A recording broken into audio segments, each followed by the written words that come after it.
Hello, everybody, and welcome back to the Four Quarter Talk podcast with myself, Jack Brazil, and my co-host, as always, Josh Mazoke. Say what's up.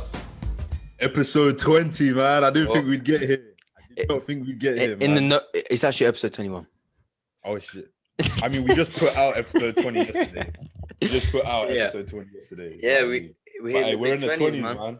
Wow. I had to expand my little when I edit the thumbnail, I had to make it longer now because we're in the 20s now. Hey, man, that's good. And probably 15 of those episodes have come in the last 3 weeks. Yeah, for real. Bit mad. Yeah, when we first started, we were on pace for episode 20, 2023 or something. Yeah. But we picked it up, man.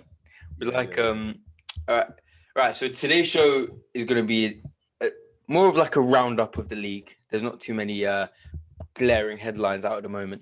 Obviously, we're about a week and a half back from the All-Star break, so quite a few things have happened in and around the league, mostly on the court.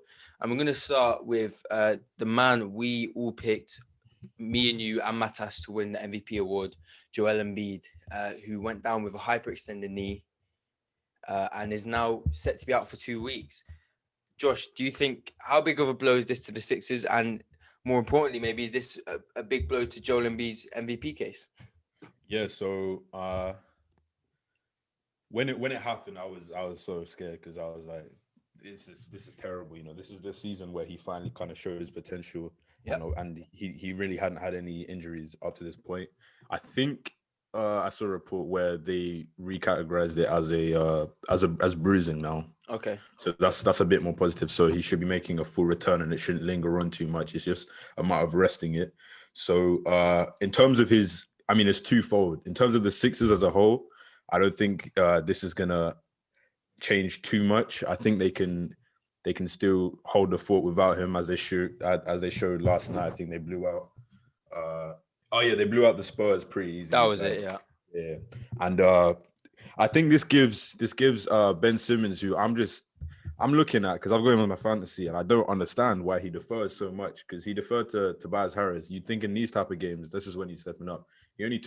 He shot 6 for 9, which obviously that's a great efficiency, but he should not be shooting only 9 shots. So hopefully in this period, he can get back to being more aggressive. In terms of his MVP case, though, yeah, that's where it starts to affect him more. I kind of predicted this. I wasn't expecting a freak injury, but I just thought at some point, the injuries would add up. And that's why I had Harden stealing the MVP and the Nets stealing the first seed. I'm not happy to be right about that because I enjoy watching Embiid play, and he's been great. But honestly, I don't think this affects them too much in terms of their long-term goals. They're still, obviously, with Embiid playing at this level, they are that threat to the Nets just because of the matchup itself. And now he prayers up to him, and he should definitely he'll make a full recovery. So yeah, obviously he's gonna be a massive miss, but it's not like the Sixers are a team that don't have other talented players that can step up in his absence. Like, say if this was maybe the Nuggets and Jokic, that season would be over like that. But you've got 2 all-star caliber players there in Ben Simmons and Tobias Harris. That's going to be a big question on them now, because this 76ers won that 1 seed. They want home court advantage against anyone they play going into the playoffs. Can they keep this train rolling? Looking at the standings, they'll probably lose. They'll probably maybe slip to third because the Nets and Bucks are hawking on them right now. They've both the Nets and Bucks have won 9 of their last 10. Yeah. So they'll probably, but they can stay in that top 3. And there will definitely be a battle for the last, few weeks of the season. Yeah, and in terms of Joel Embiid's MVP case, you mentioned Harden, but I think it helps Joel Embiid that he's quite far ahead in that race. I think we all think he is the outstanding candidate. So I think if it is 2 weeks and then he comes back to the same level he was before, obviously it's a big if, but I think he will still probably win that award. But there's a lot of question marks there. Will he come back at the same level? And will it be 2 weeks? Depends what happens with the other teams, though. Yeah, for sure. Yeah. But also, it seems like this season when the medical staff make their predictions of when teams, like players, are going to come back from injuries, it's usually a week or two after that, actually. Yeah, they're going to take it, especially with Joel Embiid's track record. They're not going to cut corners with this. They're going to give him all the time he needs, because at the end of the day, I know Embiid wants to win that MVP, but he'd rather have a ring. So for sure. That's the long-term thing there. They don't want any, knick-knack injuries playing up when it comes to playoff time. Yeah, I just wanted to throw in a few more injury reports that have happened recently around the league. Anthony Davis was set to be reevaluated on the 26th of March, but it's now looking like he'll be out for an extra 3 weeks and maybe even longer, they said. Yeah. That's another case similar to Embiid where definitely not rushing him back. Yeah, they've got repeat on their minds. Yeah. When you see the word Achilles, you're going to have maximum care with that. So, yeah. So do you think this is smart then to sit him for longer than? Absolutely. Yeah.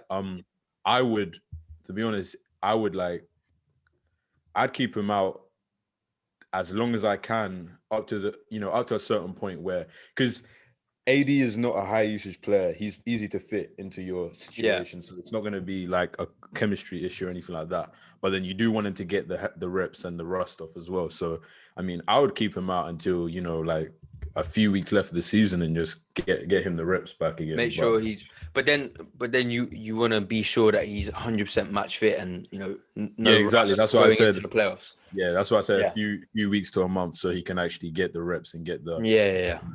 But you don't play with Achilles, especially with AD, who last season, he had a very healthy year, but before that, he rarely finished seasons.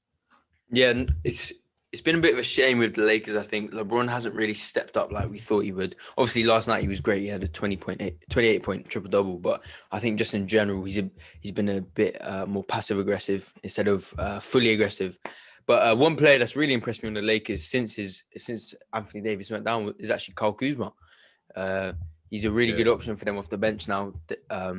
Playing great defense this season and grabbing a lot of rebounds. So it's good. It's good to see that he's making that step. He doesn't have to be a guy who just comes in and scores, because that's kind of what he was in his first few years of his career. He's actually developing his game. Yeah, it's been great to see Kyle Kuzma. He definitely got a lot of confidence from the ring and from the contract, them showing that they believe in him.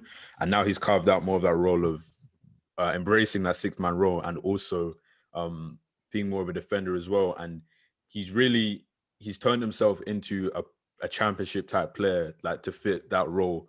And obviously coming into the league, he's a 27th pick. There weren't too many expectations for him. But then once he had that, that quick success, in the summer league, and he kind of broke out in those first couple of years, playing on a bad team, he kind of got that, he was being compared to Brandon Ingram and the scoring and all of that. But obviously it quickly shifted when they got LeBron and they were focused on being a championship team. And obviously once they picked up AD, it was kind of like, where do I fit in this? There's probably instability there, thinking, am I about to get traded soon as well? So now that he's kind of firmly in there, he's found himself a role, and it's been great. It's been great to see. Yeah, and one more injury report. CJ McCollum is officially off the injury list and is expected to play tonight for the Portland Trailblazers. And I think this is coming at the perfect time for the Trailblazers, because they've looked like they've been getting found out a bit over their last 10. Took a really tough loss to the Timberwolves the other night in their last game off Anthony Edwards, 34 points. But it does kind of when you're one of the Timberwolves one of the Timberwolves 9 wins, it's not great. Yeah. Hey, I said he's my second rookie of the year, and he's been balling last 10. So that's what I'm gonna say. Trust the process. Like, listen to me, you'll learn the game. Is it rookie of the year or rookie of the month?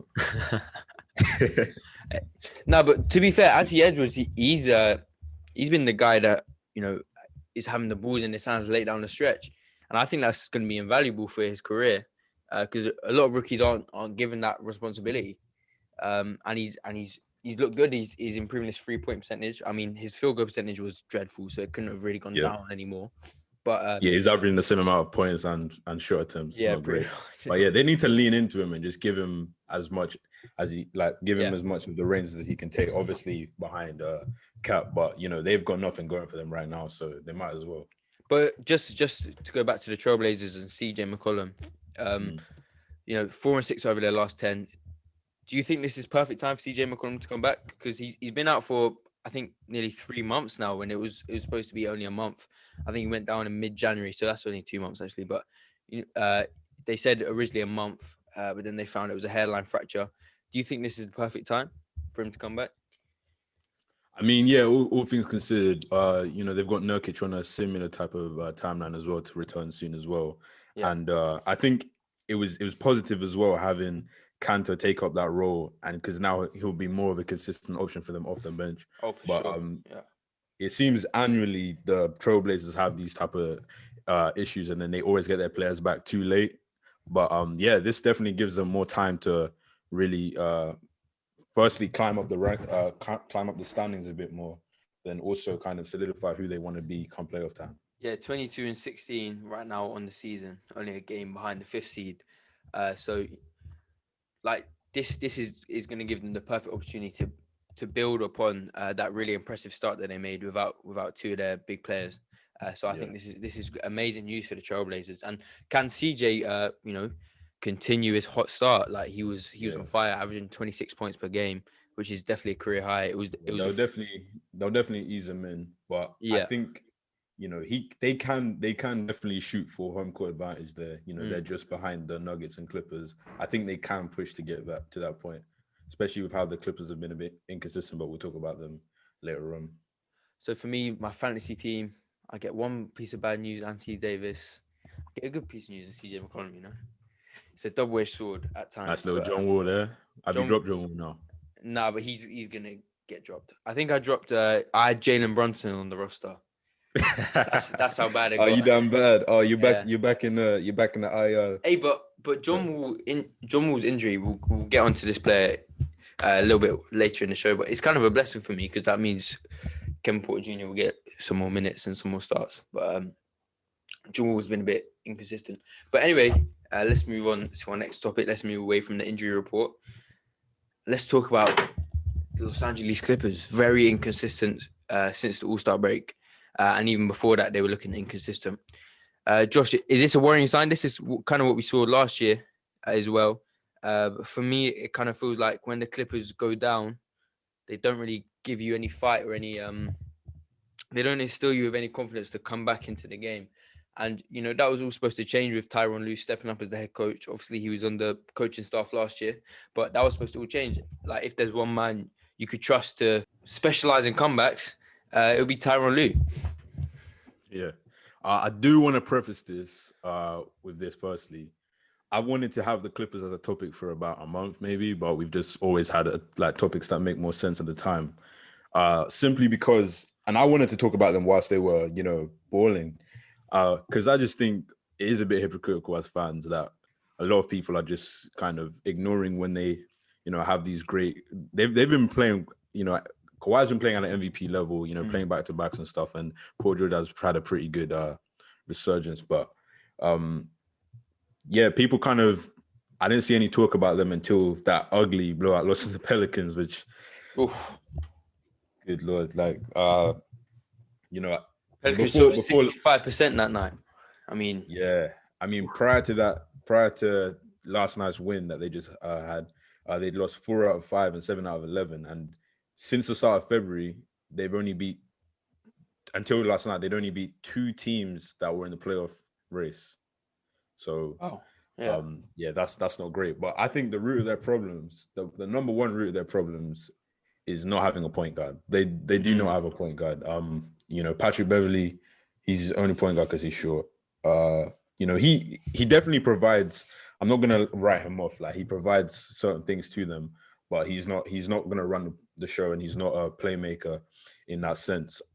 There was rumors about them pursuing Kyle Lowry, but apparently they've elected not to because of his salary, his $30 million salary, which I think is definitely a mistake. Sure. Because Kyle Lowry is on an expiring contract, and you've got Kawhi on an expiring contract, so why not go all in with a player that Kawhi definitely trusts, a player that Kawhi has won with, pairing him with Kawhi and Serge Ibaka, who, they have that championship chemistry there. You need to go all out. You need to act like a team that's desperate, that could possibly lose their star, because as good as Paul George is, if Kawhi leaves, they have nothing, and they have no assets, so they should just go all in. I don't understand that, but yeah, they have no. Yeah, go on. When you invest so heavily into two superstars, the president is set for you to win a championship. That's why I think the Clippers get judged so harshly. As you said, they don't really get talked about when they're winning, but when they're losing, they're on the front page of every newspaper. So when you're banking in so much money on two superstars and winning a championship, the first one in your history. I mean, Taylor Swift has got more banners in the Staples Center than you. I think you've got to make that last move that could put you over the edge. I know it's a lot of money, $30 million, but Kyle Lowry is the type of caliber of player that can put you over the edge. And I think the point you make about him having championship chemistry with Kawhi Leonard and Serge Ibaka is a great one, because you can't really win a championship without experience. And if you've got three players that have been down that road, backs against the walls, it's not easy to win a championship, and you need guys who can know how to do that. And those three are certainly a trio that can. So I think, that's a big mistake, and we might look back on that when it's all said and done. Why did the Clippers not pursue Kyle Lowry? Yeah, because he was the one running the show in Toronto. Obviously, Kawhi was that killer, but he was a leader. He was a glue. So this is from March 1st, but I mean, it's probably still around the same. Kawhi is he's got the fourth worst field goal percentage in the clutch this season, minimum 20%, 20 attempts at 28%, and they just it's the same as in those playoffs, in that playoff series against the Nuggets. When it gets to those clutch moments, it's kind of just your turn, my turn. Instead of having a point that's really running the show, they're having, Kawhi and Paul George, who can handle the ball, but they're not the best in terms of making decision making, creating, but other people around them. And it gets too predictable when a team knows that you're just going to have the same two players take turns to shoot difficult shots as well. They need a point guard. And then also that Luke Kennard acquisition is looking terrible right now. He's getting DMPs, isn't he? Yeah, he's getting DMPs, and they offered him 4 years, $64 million. They gave him a 4 year, $60 million extension. That they didn't offer to Montrezl Harrell. Now, I don't think they should have re-signed him anyway, because obviously, I think he gets exposed in the playoffs, and as a fit for their team, that's not what they need. But that money could have gone elsewhere. Yeah. But now is definitely not the time to. That if I'm Kawhi and I'm seeing that report about them refusing to go after Lowry because of his contract, like, I'm pissed. Yeah, it shows a lack of ambition, doesn't it? Your whole future is tied into this, because make no mistake, it was a trade for Paul George, but it was a trade for Paul George and Kawhi, because Kawhi is not signing without Paul George being there. So you've just committed the next decade towards this working. So why not go all in like the Raptors did? I think another big part of the Clippers' failings recently is their defense. I mean, last year they were a top 5 defense in the NBA, but just against the Pelicans, they allow 48 shots in the paint. So it kind of shows that defensive effort is not there. And do you think that could be linked into players seeing a lack of ambition and not wanting to try as hard as maybe they did last year, when kind of title dreams are a little bit more promising, I should say? Yeah, it feels like each year they're losing a bit more of their hope. And just the culture that they had, that Kawhi and Paul George joined, when they were that team, that underdog team punching above their weight, against the Warriors in that. They're not quite the same team, and it's kind of been dwindling. They've been trying to manufacture some chemistry there, but it seems forced, and it's kind of hard to really, get that type of 2016 Warriors, or even those Raptors in that finals, that type of chemistry, or the Lakers that the Lakers had. I don't know. There just doesn't seem to be the respect there between all of the players. And then also Lou Will has fallen off this year as well. Oh, big time. As a perennial. Patrick Beverley as well.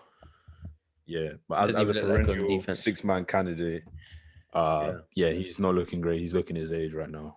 for sure. He stepped up a little bit lately, but overall, yeah, he's not been He stepped up kind of when Paul George was out, but yeah. I think he's Because progressed. going from having, that two-man punch of him and Montrezl off the bench to just having him and him not playing at that level has been really detrimental, because as much as we talk about how deep the roster is, really it was kind of just relying on that 40 points between those two players alone coming off the bench, and now it looks a lot more suspect. Yeah. So do you expect the Clippers to be busy at the trade deadline to try and make some moves? Obviously, it sounds like it won't be Kyle Lowry, but maybe a Ricky Rubio could be targeted. Someone that can at least, run the point. Yeah, they'll see the writing on the wall. They need to make that move, because if they go into the playoffs without point guard again, there's no hope for them. Yeah.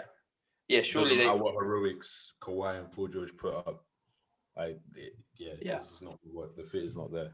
Yeah, surely you can't be naive enough to go into the playoffs with pretty much the exact same roster, although you're missing your sixth man or and every team man around them has gotten better.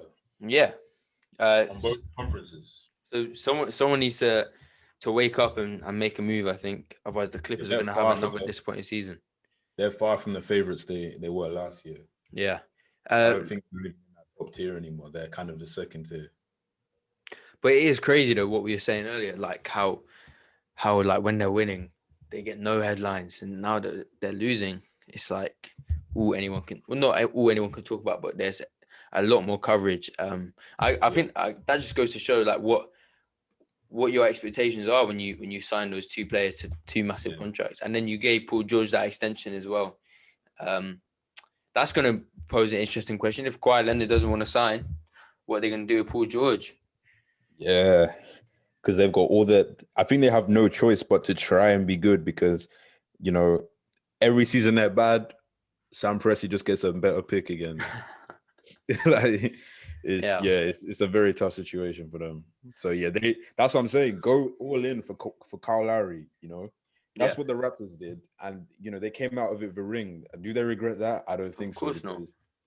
That's the ultimate goal in basketball, isn't it? Yeah, because who cares if they're bad for like the next, I don't know, if the Raptors end up being bad for the next few years. I mean, is that any better, like any worse than just being that middle of the pack team with DeRozan for the next 2-3 years? Exactly. Yeah, and the memories that those Toronto fans got from winning that title is probably going to make up for the memories they're going to probably miss out on for the maybe next 5-10 years not being good.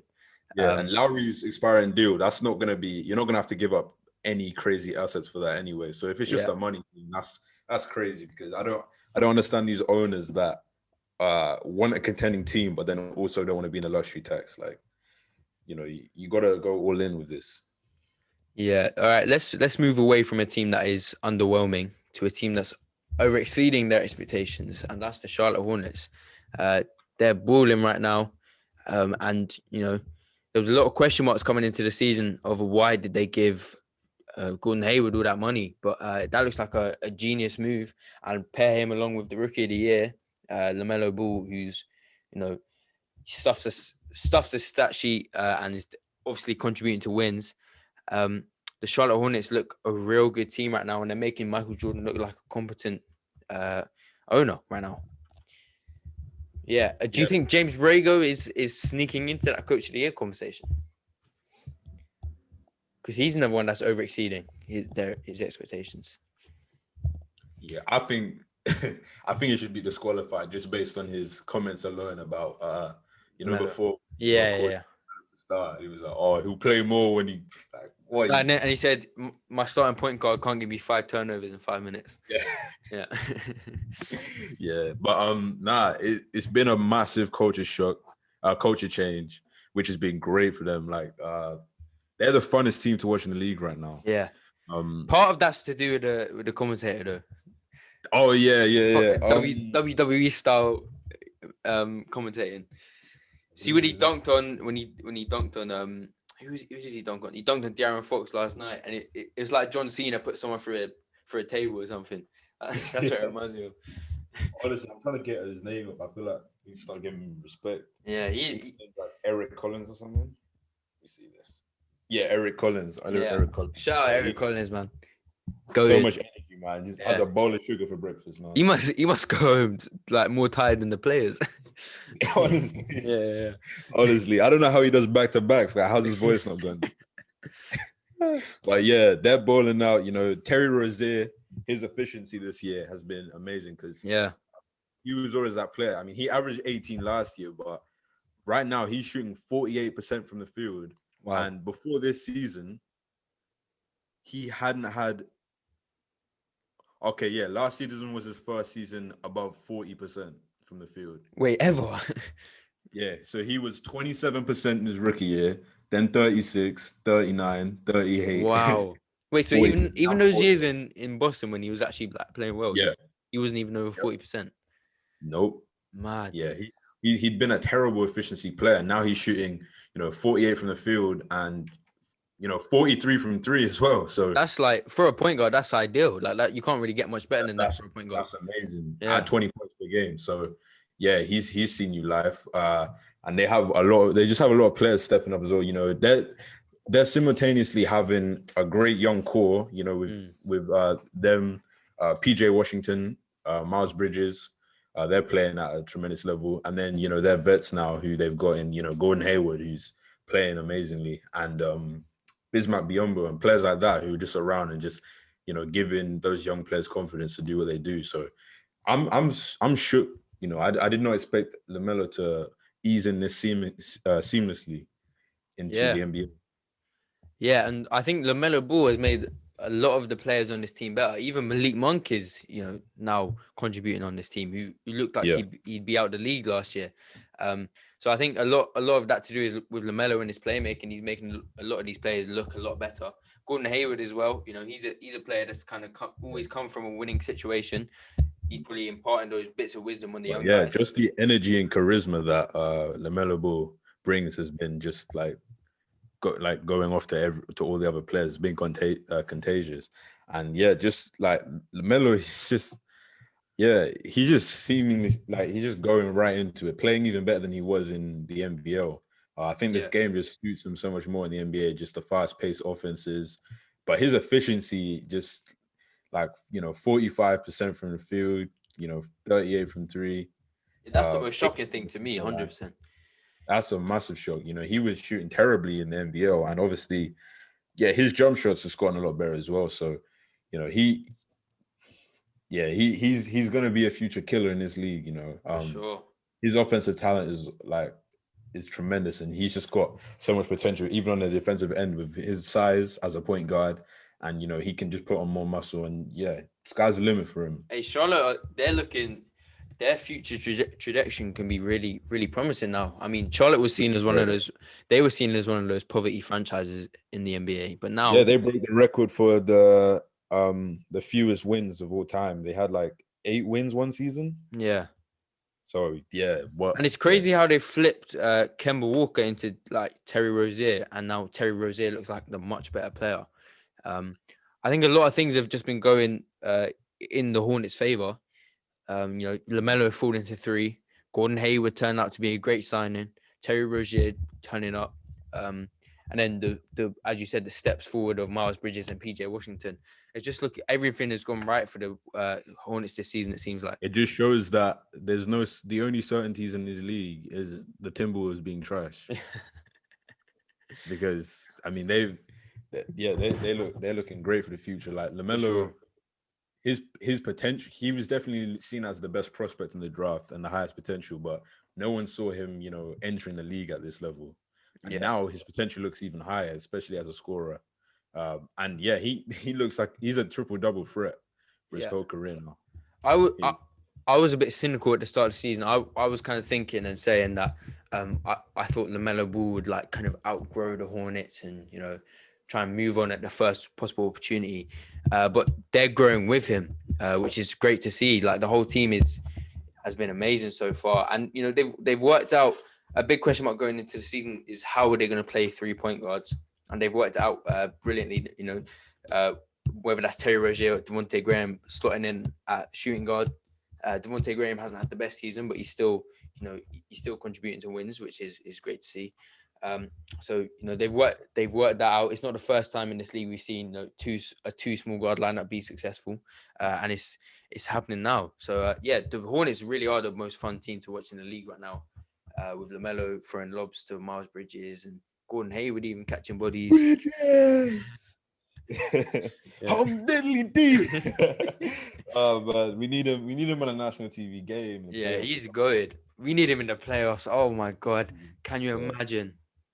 Honestly, Imagine him commentating LeBron's block in the 2016 finals.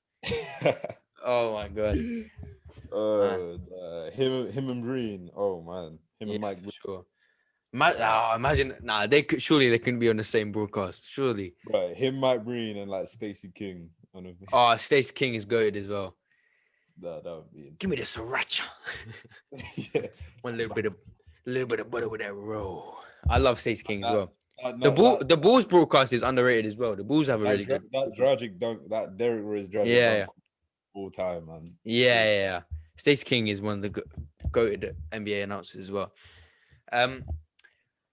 But let's talk about another product of Chicago, and that's Jimmy Butler. Josh, he has been balling, and the Heat have been balling as well off the back of it. 10-1 over their last 11 games, and in that time, Jimmy Butler is averaging 23 points per game, 8 rebounds, 9 assists, and 2 steals. Obviously, he missed the first half of the season. I think he had COVID, and they were 6-12 in that time. And since he's been back, they're 15-6 and have the second best defense in the league, 4th in the East, looking like that team that went to the NBA Finals last year. The big question is, Josh, and I've seen it a lot on NBA Twitter, and I even asked it on the podcast page. We didn't get much response because we have like 12 followers. But is Jimmy Butler now in the MVP conversation?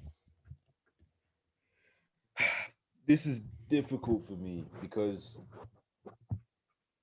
it's opened up a lot more because of Embiid. Yeah. I think he needs to play more games. He's played 25 out of 39, whereas, someone like Jokic has played all 39. Yeah. So it's going to be an uphill battle, but at this pace, he can definitely finish up there. I just want to give him some praise in different areas, because obviously the biggest thing to me, obviously he's carried on his form from the finals, which has been tremendous to see, because obviously last regular season, he was changing the culture, and he was having a tremendous season, but it wasn't, carrying on to the box score. But his 8 assists per game, that is amazing to me.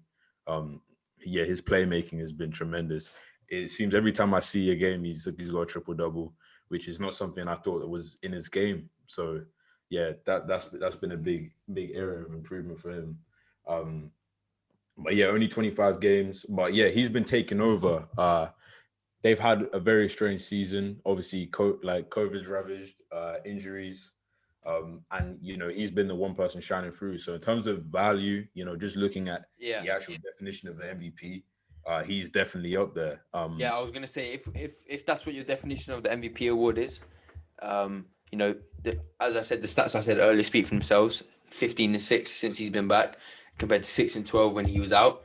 I think valuable. I think he's right up there as the most valuable player to his team. And even when Bam has been out last 4 or 5 games, they didn't lose a game. That's off the back of Jimmy Butler's play. And players like Tyler Hero and Duncan Robinson are looking a lot better since he's been in the lineup.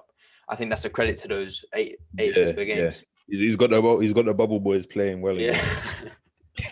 That's an accomplishment all in itself. No, did you see the Rockets? So obviously the Heat refused to trade Tyler Hero or Duncan Robinson for James Harden, but now the Rockets are asking for one of them for PJ Tucker. The Rockets, oh my god, have they got the only? I feel like the only thing the Rockets have got right this season is probably Kevin Porter Jr. But we'll talk about that later, as we said. But he's been balling, but it's just precedent shows that firstly an MVP candidate has to play a significant amount, and then such a shame as well, man. They need to be right up there. So they're 4th right now. If they can sneak into that top 3, and Butler continues his form, then yeah, definitely he can get in that range. But obviously we have our own opinions, but then there's just the likelihood of what will actually happen based on previous winners. And yeah, there's never really a unified definition of MVP amongst voters. Narrative goes into it, different things go into it. But he's definitely deserving of consideration. I think another big thing as well, the defense he's playing at the moment is insane. Yeah, he's a different type of superstar. I've never seen a superstar that works as I, hard I, as him. I was actually going to say this. I think Jimmy Butler has proven that he can be the number one guy on a title contender. Yeah. But not in the conventional way at all. Not as a guy that scores 30 a game. The guy, it's the guy that puts in the most effort. This is a player that was, one of the last picks in the draft, had to work himself up. I mean, even before that, homeless, had to work himself, go JUCO, earn his way to Maryland. But anyway, in the league, though, he had to earn every minute he had under Thibodeau and work his way up. And, you see players like Kawhi who, perennial defensive player of the year candidate, but as soon as he starts to pick up his scoring, he kind of, he only plays the defense in spots. But Jimmy Butler looks like he looks like, he started his career having to earn his place in the league, and he still feels like he has to earn his place in the league the way he plays in the court. I've never seen him, he's in that Westbrook category of not taking a playoff, but even more than Westbrook because of just how he plays on both ends. He's relentless. Yeah, I think he's my favorite player in the league. The way he I'm still amazed of that 40-point triple double he had in the finals. That led to that picture where he slumped over, tired. He seems to me like he's 31 right now, but he seems to me like he's one of the most in shape players in the league. Definitely. By the fact that he doesn't take a playoff, and in the finals he was playing pretty much the whole game. Literally, yeah. And those are you get 1 day rest in the finals and you got to go again. So I think Jimmy Butler, he's still got a long way left in his NBA career because of that fitness. And do you know how happy that would make me, Jimmy Butler winning the MVP? Because obviously I'd prefer him to be doing it in a Bulls uniform. But obviously we had to part ways, and this may not have happened if Jimmy Butler was still in the Chicago Bulls. But it's a different type of Jimmy Butler I'm seeing. On the Bulls, he was kind of expected to be that number one option on offense, scoring, taking the majority of the scoring load. But in Miami, he's doing more playmaking responsibilities, probably a better defender now. And he's really the antithesis of the winning culture in Miami, I think. Yeah, he's a perfect fit there. And he drew a lot of criticism when he chose Miami and how he left the Timberwolves. People were like, oh no, he doesn't care about winning. He just wants to go somewhere and be the number one scoring option. He's selfish and things like that.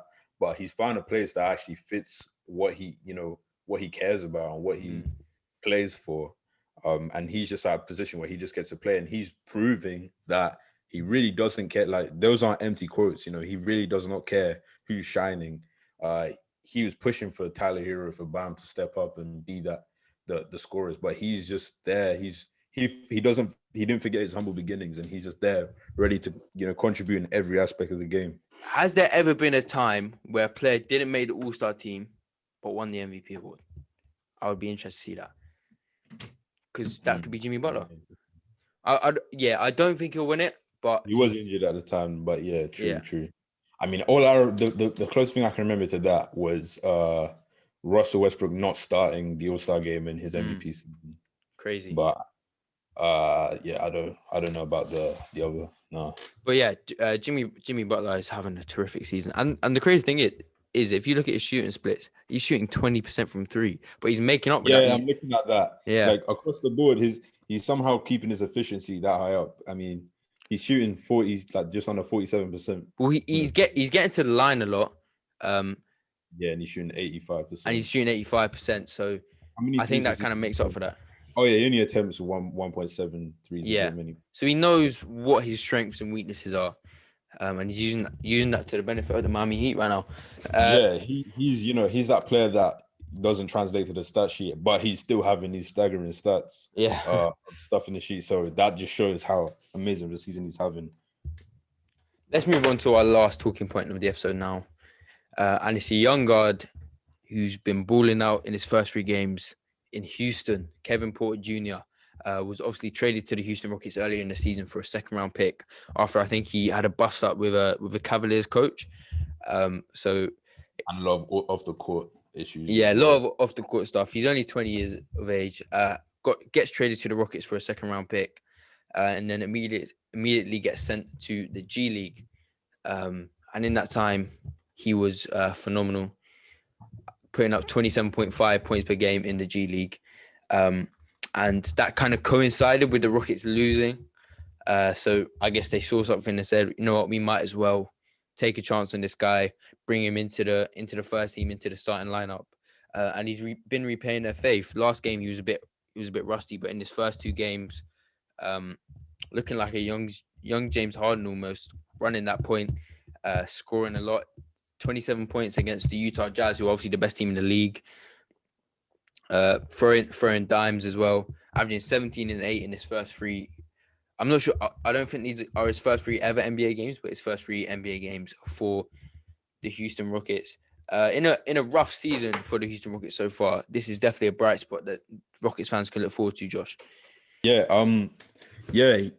Obviously, all of his issues were off the court. He was a bright prospect coming in, a first-round pick, and getting a first-round pick for trading a a future second for a bright prospect like that, was good. A bit of a reclamation project there. I'm pretty sure. Yeah, they stashed him in the G League just to get him the reps, whilst they were figuring stuff out and to help him get his mind right. But he's definitely come motivated and ready to take off in his career. And he's given the Rockets new life because they don't have a lot to look forward to. But having, a future built around him and, Christian Wood is not a terrible place to start. Oh, for sure not. And Christian Wood is nearing a return. It'll be very interesting to see how those two play together because Kevin Porter Jr. is going to continue to get minutes in the starting lineup with John Wall now requiring surgery. It's predicted he'll be back this season sometime, John Wall, but apparently he's going to be requiring surgery. So he'll be out for a little while. The expectations now of the Rockets is obviously not to make the playoffs because of this 14-game losing streak, I think it is. But those two are going to be the future of that franchise, no doubt. When Victor Oladipo moves on and John Wall will move on as well, those two will still be around, and it's going to be on those two to try and bring the Rockets back to where they once were. It's going to be a large responsibility for 2 young guys, but it's got off to a great start. The Rockets got to be, they're lucky they fell into those 2 because they don't have a lot going for them in terms of their draft assets moving forward. So they can kind of, try to put together a net style rebuild around them. Yeah, for sure. And I took a chance on him, picked him up for my fantasy, and he's been repaying me, man. I saw those G League stats, and I had to take a chance, especially with all my injuries right now. I mean, I've been getting sucker punched by injuries, but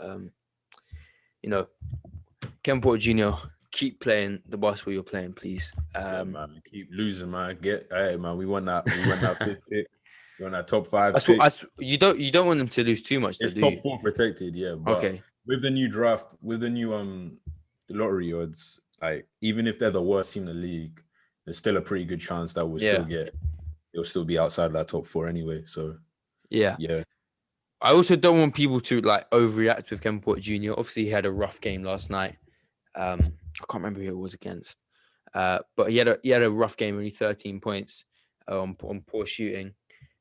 You got to remember this guy's only 20, playing some of his first minutes in the NBA. Obviously, his ceiling is incredibly high, but he's going to have inconsistent games. No, I think he played last year. I think he was drafted in 2019. Okay. But still, yeah. But yeah, he was just playing the G League, getting numbers up, and obviously, we know his potential is there. He has very high potential, probably higher potential than Christian Wood, because obviously Christian Wood's kind of what he is now. He's getting a bit.